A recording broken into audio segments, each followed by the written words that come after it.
cuarto video de One Piece y en esta ocasión hablaremos de la saga Water 7, que, tanto para mí como para muchos, la mejor saga de la obra que marcará un punto de inflexión en la historia, mundo y desarrollo de personajes.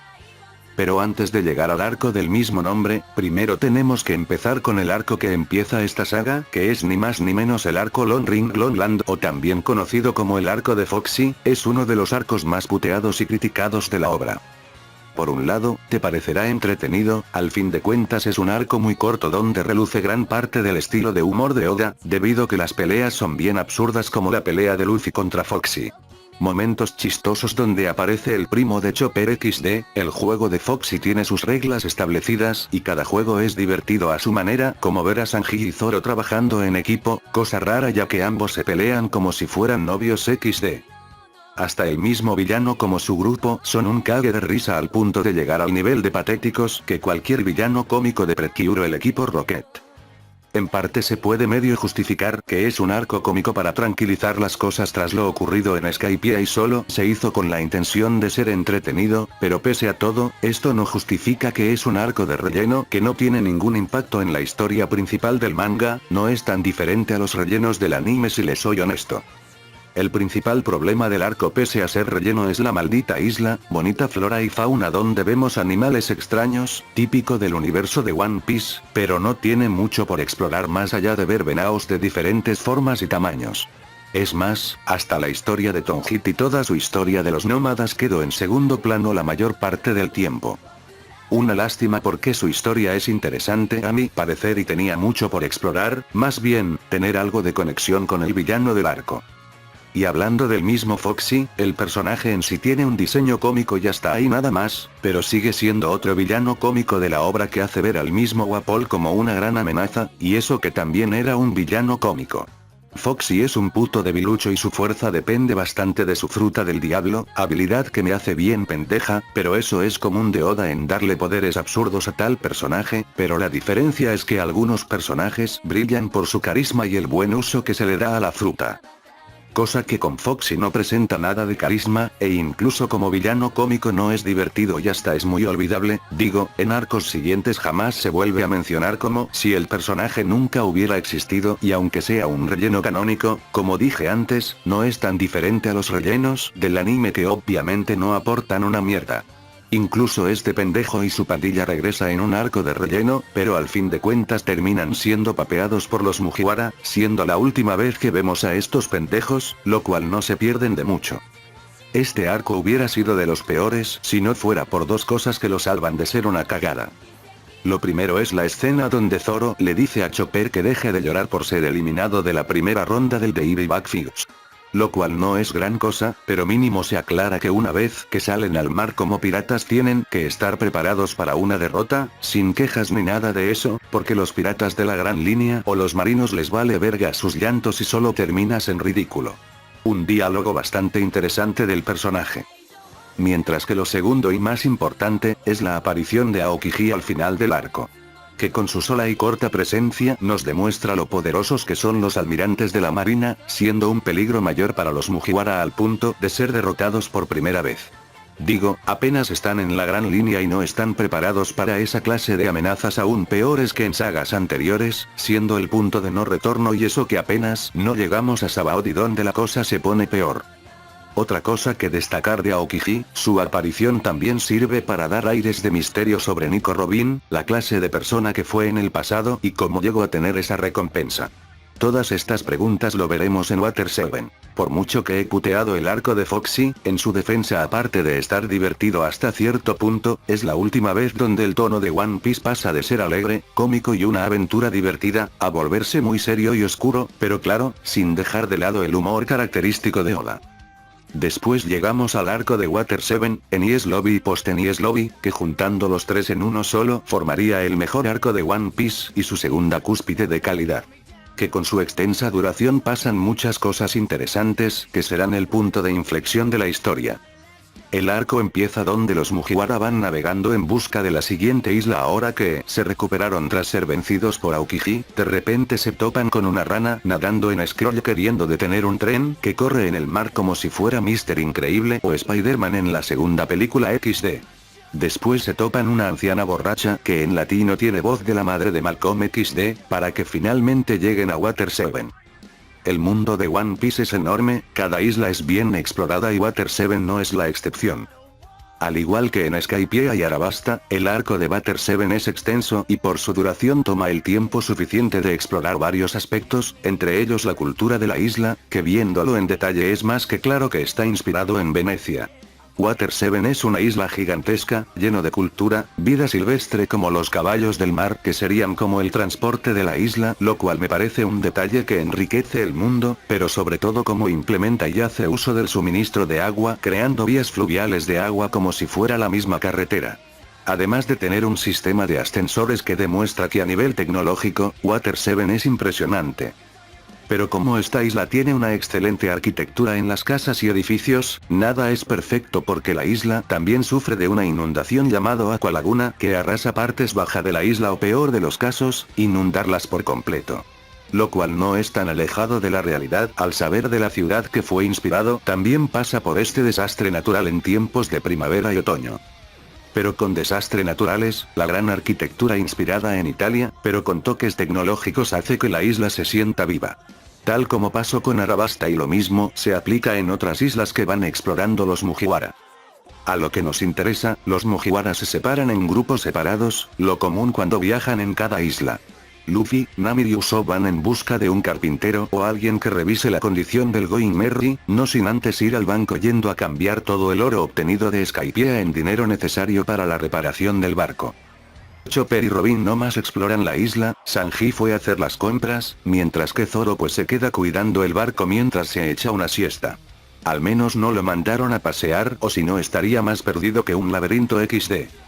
En este punto vamos bien, pero aquí es donde se desarrollan los dos conflictos principales del arco, siendo el primero la pelea de Luffy contra Usopp, y la separación del Narizón en la tripulación. Para poder explicar este punto, tengo que volver a hablar de Usopp y su importancia en la tripulación. Usopp en este punto de la historia ha demostrado ser más allá de ser un cobarde mentiroso, tiene motivaciones y sueño de volverse un gran guerrero del mar que en lo cual lo ha demostrado en dos grandes momentos, como de enfrentarse a un Gyojin en Arlong Park y una mujer topo en Arabasta. Siendo para mí, uno de los mejores momentos del personaje que define todas las cualidades y valentía del mismo. El trato que le dan a Usopp en Water 7 es muy bueno y su desarrollo se siente muy humano por así decirlo. Digo, con todo lo que ha pasado ha demostrado tener sus momentos de valentía, pero aquí muestra un conflicto personal donde vemos al personaje muy inseguro de sí mismo al punto de creer que es un estorbo en la tripulación. Esto se puede notar cuando fue golpeado por los miembros de la familia Franky y a su vez perdiendo el dinero de la construcción del Going Merry, aunque por un lado me parece raro que haya podido enfrentar a un Gyojin y un usuario de Akuma no Mi, no haya podido darles una paliza a esos pendejos.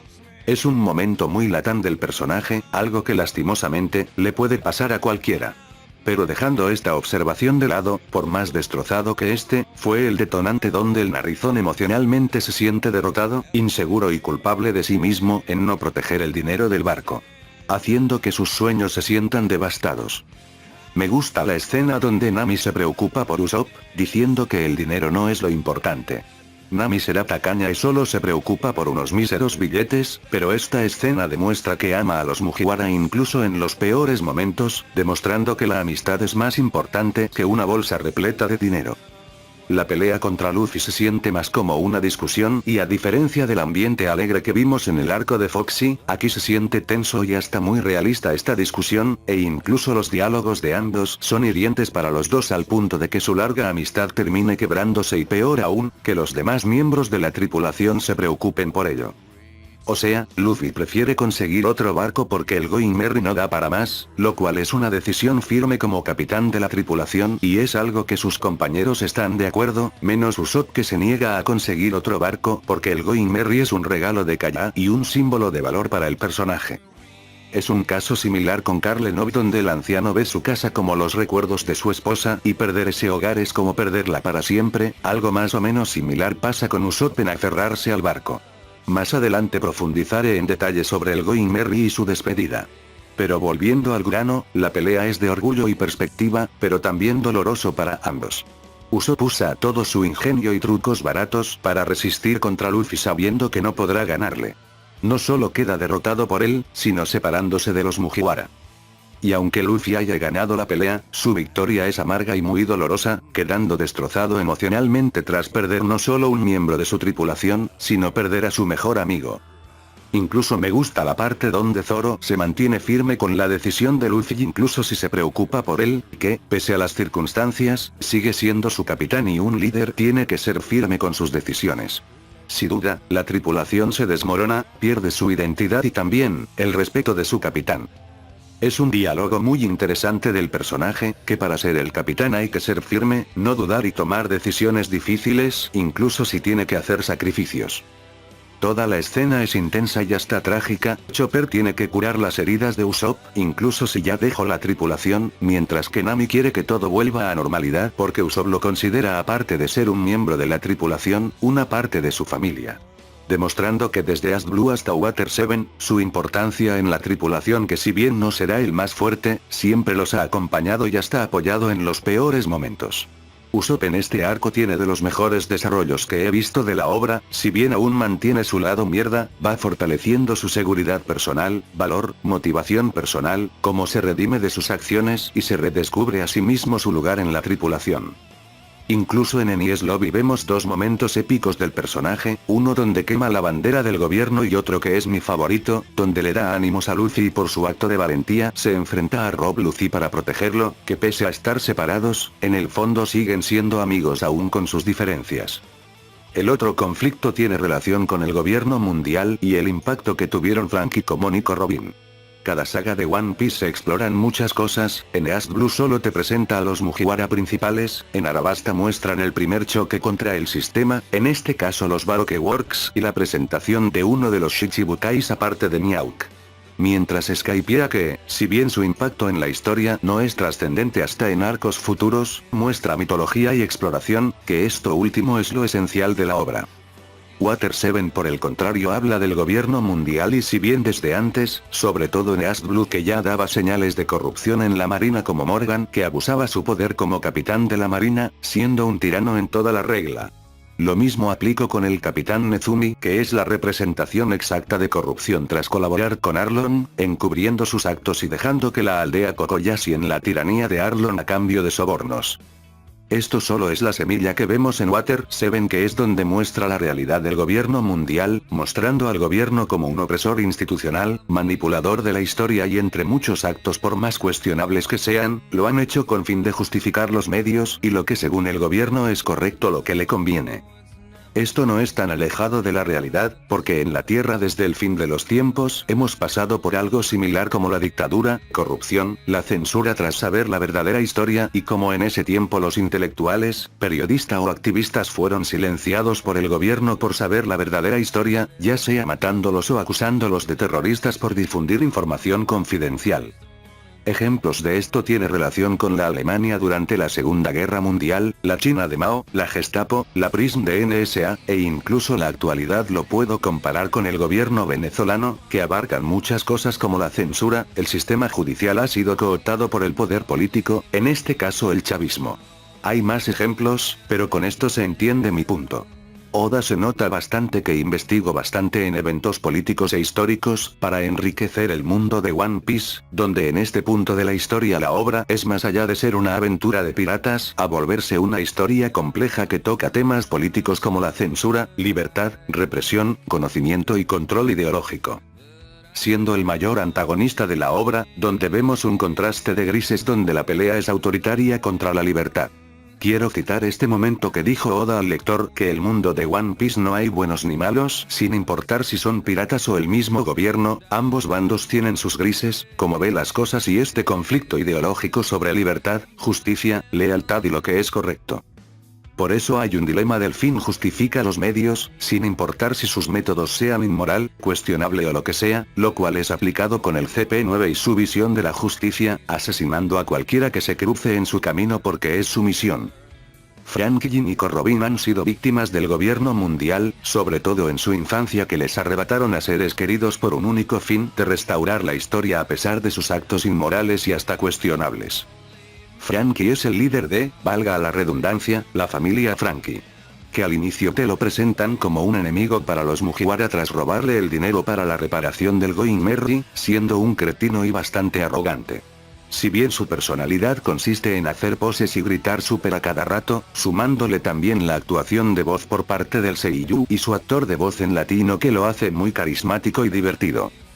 Franky es más allá de ser un cyborg musculoso en calzones porque más adelante muestra su lado humano, esto se puede notar cuando secuestra a Usopp como anzuelo para Luffy y después de eso viene una escena no tan comentada por muchos, pero interesante donde ambos dejan sus diferencias a un lado y aprenden del uno al otro. La charla de ambos es clave para la redención de Usopp, que este último por las malas tuvo que ver la condición del barco con sus propios ojos, entiende que el Going Merry dio todo lo que pudo y lo mejor que puede hacer es despedirse de él. El pasado de Franky como cualquier miembro de los Mugiwara es bastante trágico, tuvo una infancia que para ser feliz y le gustaba inventar cosas, pero que por su propia pasión lo termina destruyendo emocionalmente. O sea, diseñaba barcos de guerra por diversión y esta creación solo terminó cayendo en manos equivocadas, incriminando a Tom, personaje clave e importante para la vida de Franky o como se llamaba antes, Cutie Flam. Su vínculo con Tom es más allá de ser una simple relación entre maestro y discípulo, fue como su figura paterna, un ejemplo a seguir que muestra valores de vida, principios e importancia para ser un gran carpintero. Súmale que Tom es un gyojin y en ese tiempo son bastante discriminados, pero aquí demuestran que no hay que juzgar a nadie por ser diferente y todos los ciudadanos de Water 7 lo tratan por igual. Uno de los mejores momentos es cuando lo incriminan, aunque Franky sabía que era inocente, Tom asume la responsabilidad del caos para salvar a su gran discípulo, porque con ese talento pude hacer cosas maravillas, y el diálogo de Tom define lo que sea Franky más adelante, aprendiendo que construir no es malo sino el uso que se le da. Puedes crear algo maravilloso, pero si cae en manos equivocadas puedes provocar destrucción. Su pasado justifica su conversión de humano a cyborg, que incluso tener un cuerpo de metal, sigue siendo humano con virtudes y defectos, pero sin dejar su lado divertido. Por eso su importancia en la tripulación es esencial, es el carpintero de los Mugiwara, creó el Tousand Sunji y si no lo hubieran conocido, no hubieran llegado al nuevo mundo y a los eventos que transcurren desde Water 7 en adelante. Que, en resumidas cuentas, Franky es carismático, divertido en momentos, con un pasado trágico pero conmovedor que honra el legado de su gran mentor, y además de tener momentos de brillar en futuras peleas de la obra. Nico Robin desde Arabasta fue introducida como la mano derecha de Crocodile y que con su sola presencia guarda muchos misterios sobre quién es realidad, Oda cumplió con las expectativas en presentarnos quién es realmente. Desde su llegada a Water 7 desaparece voluntariamente tras encontrarse con el CP9, a simple vista estaría traicionando a los Mugiwara tras cooperar con el gobierno, pero esto tiene una justificación debido al temor de perder a quienes ama y considera como su nueva familia, en este caso los Mugiwara. En Skypiea ya no se mostraba mucho su pasado, lo cual se le agradece que se lo hayan guardado para Water 7, pero al menos se notaba cómo convive con los Mugiwara y cómo Luffy lo dejó unirse a su tripulación sin importar su pasado, la clase de persona que es y etc. Porque pese a todo, demuestra que no es una mala persona y le agradece que le haya salvado la vida, y también una posibilidad de tener un mejor futuro. Volviendo con el arco en sí y para entender por qué se entregó al gobierno, hay que ver su pasado y al igual con el de Franky, el pasado de Nico Robin es demasiado trágico y desgarrador. Su infancia ha sido horrible, con muchas traumas y heridas que lo marcarían de por vida. O sea, nació en la isla de Ohara y desde muy temprana edad ya sabía leer los poneglyphs, un idioma que por más interesante que sea, para el gobierno mundial se considera un peligro y los que dominen ese idioma son considerados una amenaza. Que por eso mismo su hogar natal fue destruido en su totalidad, fue testiga de la muerte de muchos arqueólogos, incluyendo su propia madre le dio la espalda no por traición sino para protegerla, algunos niños la trataban como monstruo y lo peor de todo, aun siendo menor de edad fue considerada una criminal con una recompensa de 79 millones de beries. Confirmando que para adquirir una recompensa no es necesario cometer muchos crímenes o ser el pirata más fuerte e intimidante de la gran línea, sino por saber demasiado. Causando el miedo al mismo gobierno mundial tras descubrir la verdad. Su relación con Saul es conmovedora, fue la primera persona que trató con compasión a Robin incluso en los peores momentos, confiar en sí mismo y a su vez, le transmite valor e importancia de vivir y buscar personas que te acepten como son. que, por sus terribles experiencias, no todo está perdido y aún hay rayo de esperanza para que pueda vivir feliz con las personas a tu alrededor. Podría decir que su muerte es triste y perdió a su gran amigo, pero viéndolo en retrospectiva solo quedó congelado y nunca se confirmó si realmente ha muerto o no, lo cual en parte arruina este momento trágico, pero eso lo explicaré cuando llegue al arco de Elbaf. Si es que sigo vivo en esta plataforma. Con todo lo vivido podemos entender cómo tuvo esa personalidad fría y por qué se unió a los Baroque Works, que esto último solo buscaba sobrevivir uniéndose a cualquier grupo de piratas, mafiosos u organizaciones peligrosas, lo cual siempre lo terminan traicionando. Su importancia en la tripulación de los Mugiwara es vital, primero que todo es la única que lee los poneglyphs y descubrir la verdadera historia tiene mucha conexión para llegar a la última isla, y, sobre todo, encontrar el legendario tesoro One Piece. Lo segundo, Nico Robin tras unirse en la tripulación se siente más cómoda, muestra ser más abierta y comprensiva con los demás. Esto para mí es una redención, pasando de ser una niña que escapaba a cada rato por sobrevivir, a volverse una gran mujer con grandes amigos y conocer la verdad sin importar las adversidades que se cruzara en el camino. Por eso la escena donde Robin grita "quiero vivir" es de los mejores momentos de la obra a nivel narrativo y emocional, al fin encontró un hogar y los Mugiwara son su nueva familia. Que por eso mismo sus compañeros le declaran la guerra contra el gobierno y aun consciente de las consecuencias, lo hacen para salvarla. Y aunque Robin no sea tan activa en los combates, es inteligente y aprovecha su habilidad, que es la Hana Hana no Mi en momentos que se le requiere, ya sea para proteger a uno de sus compañeros o para defenderse. Por estos motivos, Nico Robin es de los mejores personajes de One Piece y sobre todo, la mejor integrante de los Mugiwara, su pasado, misterio, personalidad y valentía lo hace ganarse el cariño de la tripulación. Una última cosa por agregar antes de llegar a Enies Lobby es el rol de Sanji en este arco. Mientras que Nami y compañía andan desesperado en buscar a Luffy y Zoro en todo Water 7, lo cual el ambiente es demasiado tenso y se siente que todo está acabado. Al mismo tiempo Sanji se infiltra en el tren en busca de Robin, lo cual da muchas ventajas en no ser descubierto por el gobierno y a su vez facilitando el camino para que sus compañeros lleguen sin problemas a Enies Lobby. Esta faceta de Sanji no es nada nuevo, porque en Arabasta ha demostrado ser táctico e inteligente al momento de actuar. O sea, salvó a sus compañeros sin que el enemigo, o sea, Crocodile, se diera cuenta dándole una información falsa o engañando a los enemigos con el apodo de Mr. Primes. Aquí en Water 7 vuelve a mostrar esa faceta, nunca dudo de Robin sin importar su pasado y por su caballerosidad y lealtad, va a rescatarla por cuenta propia. Incluso si el arco no tiene tantas peleas, la pelea de Sanji en el tren son muy entretenidas, que serán de calentamiento para Enies Lobby como el enfrentamiento contra el pendejo de los fideos, pero también mostrando sus habilidades en el sigilo y la estrategia. Cuando no se pone a simpear viejas, el pechurina con papas saca lo mejor de sí mostrando una gran lealtad a la tripulación. Ahora si llegamos a Enies Lobby, que complementando el arco anterior es considerado por muchos de los mejores de One Piece. Cosa que en parte estoy de acuerdo. Por un lado me sigue pareciendo tan increíble como la primera vez que lo vi, pero viendo más en retrospectiva y las veces que lo he disfrutado tanto en el anime como en el manga, me doy cuenta pese a sus momentos y peleas emocionantes, se queda corto comparado al arco anterior.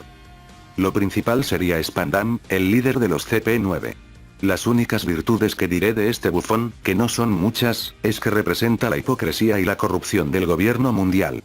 Lástima que todo lo demás se caracteriza en ser un completo payaso al punto de cuestionarme quién fue el pendejo que lo posicionó como el líder de los CP9, cuando de amenaza no tiene nada más que maltratar a Nico Robin, que a simple vista uno pensaría que es intimidante, cuando solo es un puto cobarde sin bolas que sin Rob Lucy y compañía, solo es un puto don nadie. Sé que en One Piece es común tener villanos cómicos como Boggy, Wapol y hasta incluso al pendejo de Foxy, pero al menos sus estupideces daban gracia. En cambio, Spandam ni llega a eso, es desagradable, no se manda ni un chiste y aparte de ser un completo payaso, también es retrasado que no sabe diferenciar un Buster Call con un Denden Mushi. O sea, el muy pendejo mandó a la verga su objetivo y peor aún, puso en riesgo su propia base. Es una lástima que un arma tan poderosa como la Buster Call, que representa la máxima expresión del poder militar y que se pudo ejecutar de mejor manera, haya sido causado por la incompetencia de un subnormal que no se limpia ni su propia cola XD.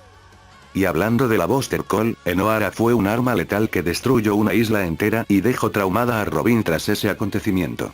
En Enies Lobby, más allá de la incompetencia de Spandam, no se siente como un peligro real y se siente más como un decorativo para generar tensión, cosa que lo hace a medias. Digo, se muestra los barcos, pero el impacto emocional se queda a deber comparado con lo mostrado en Enohara y solo es mostrar barcos disparando cañones a lo pendejo sin ningún objetivo. Entiendo que la intención es borrar a Enies Lobby del mapa, pero nunca muestra algo de tiempo en pantalla para ver lo caótico que esta arma. Otro problema que tengo con Enies Lobby son las peleas. Y no me refiero que las peleas son una mierda, al contrario, son muy entretenidas donde cada Mugiwara tiene su momento de brillar. El problema es que el objetivo no solo es salvar a Robin, sino que también tienen que buscar las llaves del CP9 solo porque Usopp se le ocurrió la estúpida idea de esposarse con Zoro en plena pelea. Usopp en Water 7 mostraba un arco de redención y maduración como personaje, pero en Enies Lobby más allá de 3 momentos claves si contamos su alter ego como Sogeking, cosa que en el anime le hicieron una mejor introducción comparado al manga al tener un intro tipo Super Sentai. El narizón se siente más como un estorbo que ser un apoyo porque su propia estupidez alarga innecesariamente la pelea de Zoro contra la jirafa, que de por sí la pelea es buena si ignoran algunos chistes de la jirafa y el hombre lobo peleando en quien la tiene más grande XD, lo cual es gracioso, pero rompe la tensión y seriedad del momento. Antes de hablar de cada pelea, hablaré un poco de los miembros del CP9, el grupo antagónico de esta saga. Su presentación y giro narrativo en Water 7 es excelente, bien construido y muy inesperado, donde un par de carpinteros, una secretaria y un camarero comunes y corrientes resultan ser unos sicarios del gobierno. La introducción de esta organización sirve para un par de cosas. A diferencia de sagas anteriores donde el grupo antagónico son otro grupo de piratas o un dios poderoso, aquí se enfrentan con una amenaza real, o sea, un grupo de asesinos del gobierno que atacan sin remordimiento. Súmale también que este grupo no dependen tanto de los poderes del Akuma no Mi, sino mostrando habilidades únicas y sobrehumana nombrado como el Rokushiki, lo cual es lo más cercano al Haki que veremos en sagas más adelante y definirán cómo serán las peleas de aquí en adelante, siendo más variadas, estratégicas o llegando a lo Dragon Ballero. Mis únicos problemas con los miembros del CP9 es que por buen concepto que es, sus integrantes los siento muy desaprovechados y solo lo reconoceremos por una habilidad o personalidad, en vez de mostrar lo intimidantes que son. El ejemplo de ello sería Kumadori, su personalidad consiste en ser un pendejo que solo grita yo y como retrasado y más que parecer una amenaza, solo es un chiste andante. Su pelea contra Chopper no es gran cosa y solo vemos el efecto secundario del reno tras consumir las Point Ball, pero hasta ahí. Lo mismo aplico con Fukurou que tampoco es gran cosa y su pelea contra Franky solo sirve para ver las habilidades del cyborg adicto a las Coca-Colas mientras es usado como saco de boxeo XD. Jabura es el menos malo, es una mezcla entre maldad con toques de comedia como su discusión con Kaku, pero tampoco es destacable, su habilidad es desaprovechada a pesar de ser un usuario de Akuma no Mi tipo Zoan y solo es un miembro más del CP9. Aparte que miente peor que Usopp en una escena donde decía ser supuestamente la hermana de Robin, lo cual es chistoso desde mi punto de vista. Así, su pelea contra Sanji es muy corta y conveniente. Para empezar, el poder de Sanji se nota que es un power-up sacado del culo, a diferencia de Zoro que su fuerza sobrehumana tiene justificación con sus días de entrenamiento o Luffy en probar nuevas habilidades, cosa que llegaremos más adelante. Lo de Sanji solo fue metido en la nada. Califa sería la más decente de todo el equipo, su presencia en Water 7 es buena, de ser una secretaria a ser parte del CP9 y súmale que tiene una habilidad muy creativa, pero a su vez bastante absurda. Si bien su pelea contra Nami tiene sus cosas como que te la presentan cuando se toma un baño, lo cual resta algo de seriedad, aparte de verla bien sabrosa XD. Al menos la pelea está bien y es la segunda vez que vemos a Nami en acción a pesar de no ser activa en los combates, no solo vemos más determinada y con valentía comparada en Arabasta, sino que pone a prueba las nuevas habilidades del bastón. Una pelea decente comparada con las dos anteriores. Sobre Kaku pues es el más normal del equipo, el único que acepta su derrota y renuncia de los carpinteros sin rencor, es más fuerte aún con el poder absurdo que tiene. Y aparte tiene un diseño único al punto de confundirlo por ser pariente o el primo perdido de Usopp por su nariz rectangular XD. Pero fuera de eso, no hay mucho que agregar más que darnos un espectáculo en su enfrentamiento contra Zoro. Y la cereza sobre el pastel, Luffy tiene dos peleas épicas contra dos miembros del CP9 que son Blueno y Rob Lucy. La presentación de Blueno al igual con Califa y Rob Lucy es magnífico de cómo un simple mesero resulta ser parte del CP9, y sobre todo parte clave para el secuestro de Robin.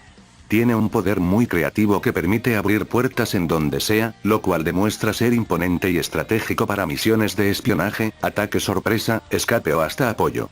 Todo bien aquí, pero ya cuando se enfrenta a Luffy en Enies Lobby, si bien la pelea es muy buena, impactante y épica para el contexto del arco, Blueno se siente muy desechado y su presencia solo sirvió para ser el conejillo de Indias para probar las nuevas habilidades de Luffy, quedando totalmente humillado ante el hombre de goma.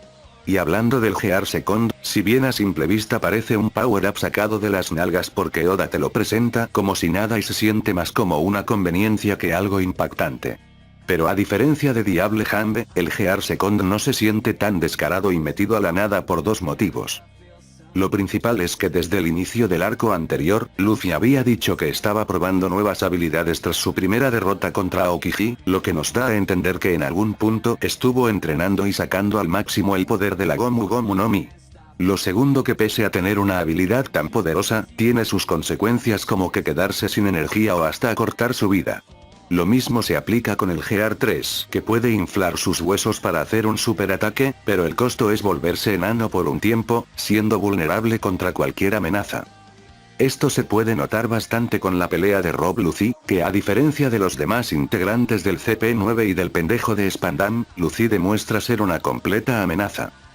No anda con payasadas como Kaku o Jabura, al contrario, es alguien serio, frío, calculador, estratega, fuerte, que combina su habilidad de Akuma no Mi con el Rokushiki, volviéndose una máquina de asesinato bastante sádico que puede matar a cualquiera con la excusa de la ley. Esto lo podemos notar en su pasado, que muy a los 13 años mató a 500 hombres sin ningún remordimiento, incluyendo a los piratas y los prisioneros, que esto último lo consideran unos debiluchos por dejarse capturar, y definiendo su filosofía sobre la justicia, donde la justicia existe solo para ser ejecutada por los fuertes. Los débiles no tienen valor. Un lema que contrasta y choca contra la ideología de Luffy, haciendo que este combate no solo es puro putazo y gomu gomu a lo pendejo, sino también de resistencia y hasta ideológico. O sea, ambos tienen ideales diferentes, donde por un lado Rob Lucy lucha por la justicia y el gobierno, mientras que Luffy lucha por salvar a uno de sus nakamas. Ambos están en su límite, donde vemos a Luffy más desgastado por el efecto del Gear Second, mientras que Rob Lucy, que pese a estar inmune a los ataques de Luffy, empieza a desesperarse y termina derrotado por el Head Gatling, rompiendo toda su defensa ante ese inmenso ataque que lo destroza físicamente como ideológicamente. Por estos motivos la pelea de Luffy contra Rob Lucy es épica, intensa, una lucha de resistencia e ideología, con una gran coreografía y paneling si hablamos del manga. Incluso la derrota de Rob Lucy es satisfactoria porque al fin de cuentas, Luffy cumplió su propósito de salvar a Nico Robin, aun si tenga que destruirse a sí mismo. Mi único problema es que el barco llegó de la nada en el momento donde salva a los Mugiwara. Sé que tiene una explicación más adelante que lo hace menos descabellado. Pero dejando ese defecto, el Going Merry es más allá de ser un simple barco, y su importancia es fundamental para la travesía de los Mugiwara hasta Enies Lobby. Es un barco entregado por Kaya como agradecimiento para salvarla, lo cual representa el inicio real de su viaje hasta la Grand Line, paso por obstáculos que parecían imposibles, como llegar a Skypiea con el precio de quedar deteriorado, haciendo que sea el comienzo de su despedida, y que el barco ha dado todo lo que pudo en este viaje. El Going Merry, como dije antes, es más allá de ser un simple barco pirata, representa los sueños, el crecimiento de los Mugiwara, felicidad, alegría y casi sintiéndose como un miembro más de la tripulación. Pero todo lo bueno no dura para siempre, su importancia en Water 7 y en Enies Lobby es simbólica por los motivos dicho anteriormente, pero también es donde Luffy como capitán tiene que tomar las decisiones incluso si son dolorosas. Por eso la pelea de Luffy contra Usopp, más allá de ser una discrepancia y un quiebre para su amistad, Usopp por su orgullo no quiere decir adiós al Merry, porque eso sería equivalente a perder un regalo valioso de una amiga y los buenos momentos que vivieron en el barco, como las primeras risas, discusiones tontas o lo que sea. La despedida de Merry es uno de los momentos más devastadores y tristes de la obra. Para algunos será un barco más que se puede reemplazar sin problemas, para los Mugiwara es más que un barco sino más bien el funeral de un miembro de la tripulación. En el anime hicieron esta escena muy triste, acompañada con el ending 16 de la serie con los flashbacks de momentos felices que reflejan los sentimientos de los Mugiwara, sobre todo Usopp que es el más sufre de su despedida. Este momento refuerza que los recuerdos viven con nosotros, las etapas terminan y decir adiós no borra lo vivido. Aunque sea una despedida, también es el comienzo de una nueva etapa de la vida de los sombreros de paja donde los peligros aumentan, ya el gobierno los tiene fijado como una amenaza mundial y etc. Y esto nos lleva a Posten Lobby.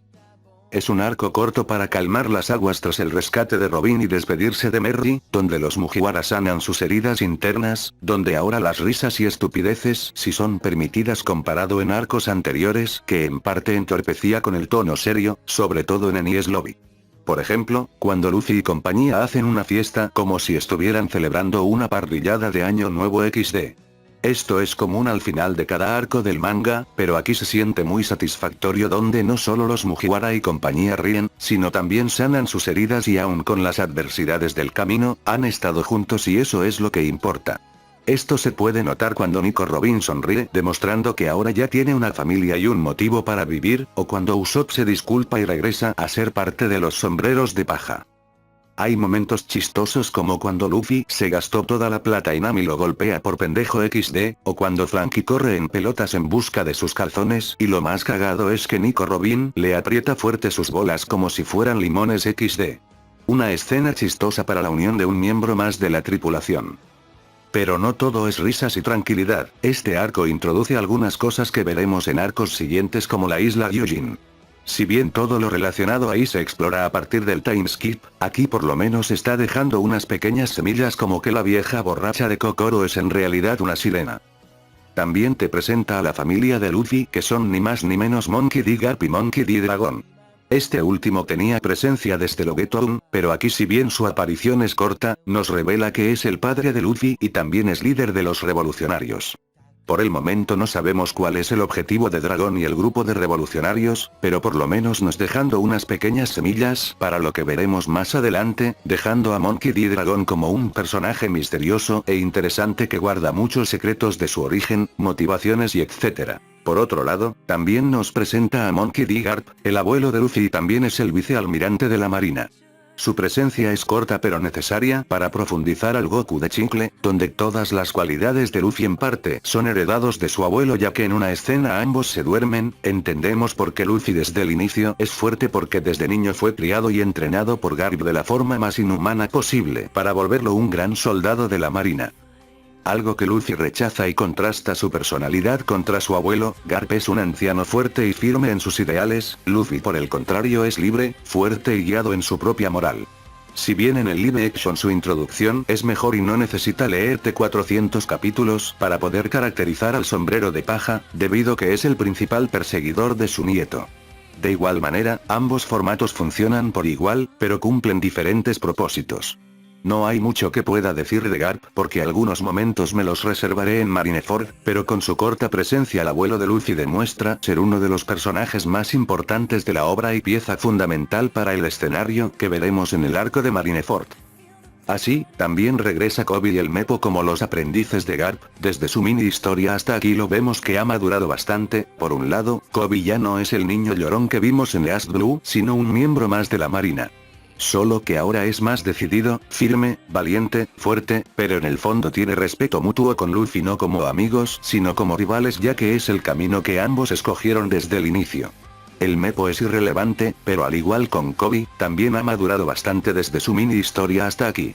La presencia de ambos en esas alturas demuestra que, aunque la marina y el gobierno mundial está podrido, estos dos pueden cambiar la historia y el sistema desde dentro. Otro aspecto por mencionar son las recompensas y la importancia que tienen con los Mugiwara. Tras derrotar a los CP9, el gobierno mundial ya los considera una amenaza para el mundo, lo cual en este punto complicará más las aventuras de los sombreros de paja en busca del One Piece. Los Mugiwara no son héroes ni villanos, son piratas y en el mundo de One Piece son vistos como un peligro. Luffy, Zoro y Nico Robin les aumentan las recompensas ya que su nivel de amenaza es alto, sobre todo Luffy que ahora es uno de los piratas más buscados del mar y el primer pirata que desafió al gobierno. Nami, Usopp, Sanji, Franky y hasta Chopper obtienen su primera recompensa dependiendo de la amenaza que son. Aunque el de Sanji y Chopper es chistoso, por un lado, Sanji lo retrataron con un dibujo mal hecho, lo cual tiene sentido porque el cocinero no fue pillado por la marina y su pelea en el tren fue sigilosamente, aunque en Sabaody hacen canon el retrato feo de Sanji, pero eso lo veremos más adelante, porque es bien xddddd. Mientras Chopper pues su recompensa es la más baja y no lo consideran un peligro, lo cual entristece al Reno XD. Más allá de eso, me gustó la parte donde todos los personajes importantes para los Mugiwara reaccionan y se alegran de que están cumpliendo sus sueños. Sobre todo Vivi, que ahora ya es una gran princesa, y Kaya está cumpliendo su sueño de ser doctora. Demostrando que el mundo de One Piece sigue siendo un mundo vivo donde pasan muchas cosas antes, durante o después de cada arco. Después de todo lo ocurrido, Luffy y compañía tiene un nuevo barco llamado Toussaint Sunny, no es un reemplazo al Going Merry, pero mantiene el mismo espíritu de este. Lo cual representa un nuevo comienzo para los Mugiwara, un nuevo barco y una nueva aventura. Pero la saga no termina ahí. Mientras todo esto pasaba, por otro lado, vemos la pelea de Ace contra Barba Negra. La pelea es corta, pero es de las mejores donde vemos un choque ideológico de ambos, sino también nos muestra la clase de amenaza que es Barba Negra y como la derrota de Ace sería el detonante para el escenario que no solo veríamos en Marineford, sino el comienzo del fin de la era de los piratas. En conclusión a todo esto podemos decir que la saga de Water 7, aún con sus virtudes y defectos, es la mejor saga de One Piece que marca un antes y un después para los Mugiwara. El mundo que está construyendo, ya no es una simple aventura de piratas, y también, el prólogo de lo veremos en la siguiente saga que culminará el pre-time skip de la obra.